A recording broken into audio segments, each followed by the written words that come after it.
Hello friends, welcome back to my channel. আমার চ্যানেলের আরেকটি পর্ব দেখার জন্য আপনাদের সবাইকে ওয়েলকাম জানাচ্ছি। আজকে আমি আপনাদের সাথে ভাইফোঁটা স্পেশাল একটি চিকেনের রেসিপি শেয়ার করছি। আজকে আমি বানাচ্ছি দই চিকেন। এর আগেও আমি আমার চ্যানেলে দই চিকেনের রেসিপি শেয়ার করেছি, আর এটা আপনারা রুটি, পরোটা, ফ্রাইড রাইস, পোলাও বা সাদা ভাত এগুলো সব কিছুর সাথেই কিন্তু পরিবেশন করতে পারবেন। বানানো ভীষণই সহজ। চলুন তাহলে আজকের এই রেসিপিটা আমরা দেখে নিই। আমাদের আজকের এই চিকেনের রেসিপিটা বানানোর জন্য এখানে আমি নিয়ে নিয়েছি প্রায় 1 কিলো চিকেন উইথ বোন। আর চিকেনটা আমাদের মিডিয়াম রেগুলার সাইজ করে কাটা আছে। চিকেনটা আমাদের পরিষ্কার করে ধুয়ে রাখা আছে। তো এই এখন আমি চিকেনটাকে বিভিন্ন রকম উপকরণ দিয়ে ম্যারিনেট করে নিচ্ছি। প্রথমেই এই চিকেনের মধ্যে আমি দিয়ে দিলাম একটা বড় সাইজের পেঁয়াজ পেস্ট। দিয়ে দিচ্ছি এর মধ্যে 2 টেবিল চামচ আদা রসুন বাটা। রসুনের পরিমাণটা কিন্তু একটু বেশি আছে আদার চাইতে। এখানে আমি একটা মশলার পেস্ট রেডি করে নিয়েছি।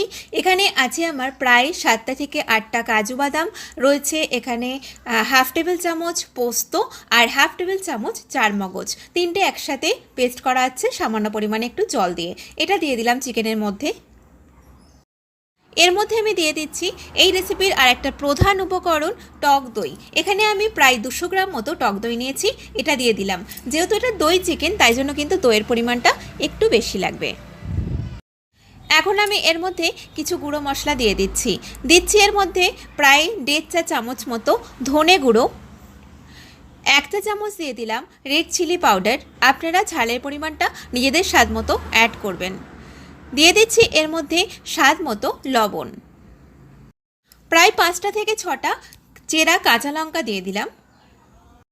সবশেষে এর মধ্যে আমি অ্যাড করছি 2 টেবিল চামচ কাঁচা সর্ষের তেল। এখন সব উপকরণের সাথে এই চিকেনটাকে আমি ভালো করে ম্যারিনেট করে নিচ্ছি। এই দই চিকেনটা বানানো কিন্তু ভীষণই সহজ। তো সামনেই ভাইফোঁটা, আপনারা খুব চটজলদি কম উপকরণে, একদমই ঘরোয়া উপকরণে এই দই চিকেনটা কিন্তু বানিয়ে নিতে পারেন। আশা করি আপনাদের খুব ভালো লাগবে এই রেসিপিটা। চিকেনটা আমাদের ম্যারিনেট করা হয়ে গেছে।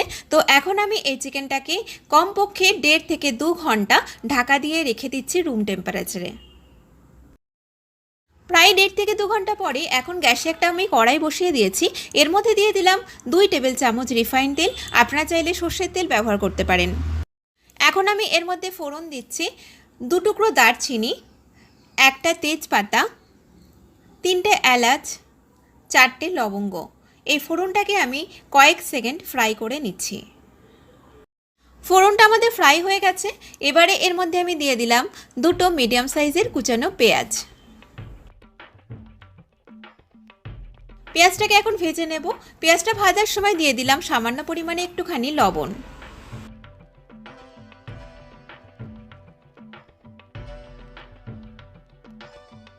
এই পেঁয়াজটা আমাদের হালকা বাদামি রং করে ভাজা হয়ে গেছে। এর থেকে বেশি কড়া করে ভাজার দরকার নেই। এখন এর মধ্যে আমি ম্যারিনেট করে নেওয়া চিকেনটা দিয়ে দিচ্ছি।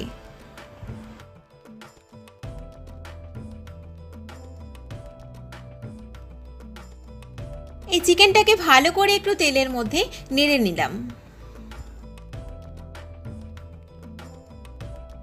এখন এই চিকেনটাকে আমি প্রায় 10 থেকে 12 মিনিটের জন্য আঁচটাকে একটু মিডিয়াম ফ্লেমে রেখে ঢেকে দিলাম, যাতে চিকেনটা আমাদের খুব ভালোভাবে সেদ্ধ হয়ে যায়। প্রায় 10 থেকে 12 মিনিট হয়ে গেছে। এখন আমি ঢাকনাটা খুলে দিলাম। দেখুন চিকেনটা থেকে কিন্তু অনেকটাই বেশ জল বেরিয়েছে। আর যেহেতু এই দই চিকেনটা একটু ঘন গ্রেভির হবে তাই জন্য কিন্তু এটাতে আমার আর এক্সট্রা জল দেওয়ার দরকার নেই। তবে আপনারা চিকেন বানালে যদি চিকেনটা থেকে জলটা কম বেরোয় তাহলে আপনারা একটু অল্প পরিমাণে উষ্ণ গরম জল অ্যাড করে নেবেন।